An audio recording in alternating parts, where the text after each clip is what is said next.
Bonjour et bienvenue chez Foodies Box. Je suis Noémie. Et je suis Latifa. Voilà notre petite surprise de ce mois-ci. Et sur un thème de retour en enfance, nous allons réaliser le Foodie Sweet. Voilà. Pour cette recette gourmande de dessert, nous allons avoir besoin de jaune d'œuf, De beurre de micelle, de cassonade, de farine, de chocolat au lait de gousse de vanille, et les produits de la box de ce mois-ci, la poudre de cacao aromatisée au tiramisu de chez Montbalin, ainsi que la crème de salidou au caramel beurre salé de la maison d'Armorine. Pour commencer cette recette, nous allons mettre le chocolat au bain-marie. Nous allons réaliser la pâte sablée au chocolat. On va mettre 70 g de beurre et 70 g de sucre cassonade que nous allons sabler.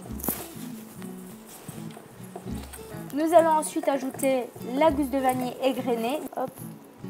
Donc on coupe simplement la vanille en 2 morceaux. Hop. Et on va à l'aide de la pointe d'un couteau égrener notre vanille. On ajoute donc la vanille et on ajoute ensuite les jaunes d'œufs et la farine. Allez, je te mets la farine en même temps. Nous allons ajouter une cuillère à soupe de chocolat Montbalin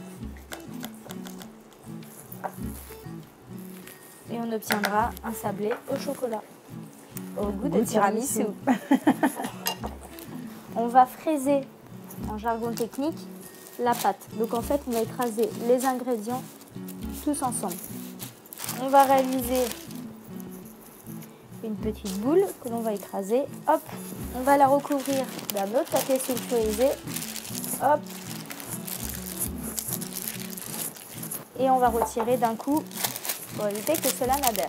On va disposer ça au four à 180 degrés, environ 15 minutes. Alors directement à la sortie du four, en fait, on va le détailler pour lui donner une forme parfaite. Oui. Tu vois, je ne l'ai pas détaillé avant, sinon il allait s'affaisser.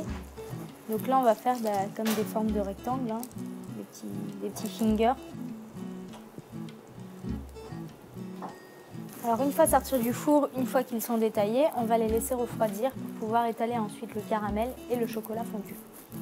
Alors là, on a construit un petit truc avec Noémie parce qu'on n'avait pas de grille. Mais chez vous, si vous avez une grille, vous mettez une grille sur un plat pour pouvoir napper les biscuits. Alors, le produit là qui est juste une tuerie, si il est un peu trop dur, vous pouvez très bien le mettre un peu au bain-marie. Et on va l'étaler sur notre sablé. Hop. Comme si c'était du beurre. Donc on va l'étaler. Hop. Une fois le caramel étalé, donc il va se rétracter, donc il va arrêter de couler. Hop. S'il est trop chaud, vous attendez en fait que le caramel se rétracte. Je vais disposer comme ceci mon finger. Hop. Et je vais, avec mon chocolat fondu, l'étaler. Comme dans la pub. Donc là, on va tapoter pour retirer l'excédent de chocolat.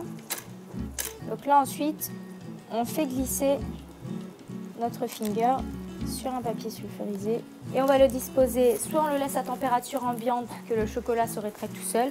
Si on est pressé, on peut le mettre au frigo. Notre finger est maintenant prêt, le chocolat s'est bien rétracté. Nous allons maintenant le dresser. Petite astuce déco pour faire quelque chose de retour en enfance très girly. On colle des petites gommettes sur l'assiette et ensuite donc on a vraiment l'aspect d'un Twix. On a vraiment l'aspect d'un Twix, sauf que là il est vraiment fait maison. Et ce qui serait bien, c'est de le couper en deux et de le dresser sur l'assiette. Notre Foodies Twix est terminé. Ça, c'est du Foodies In the box.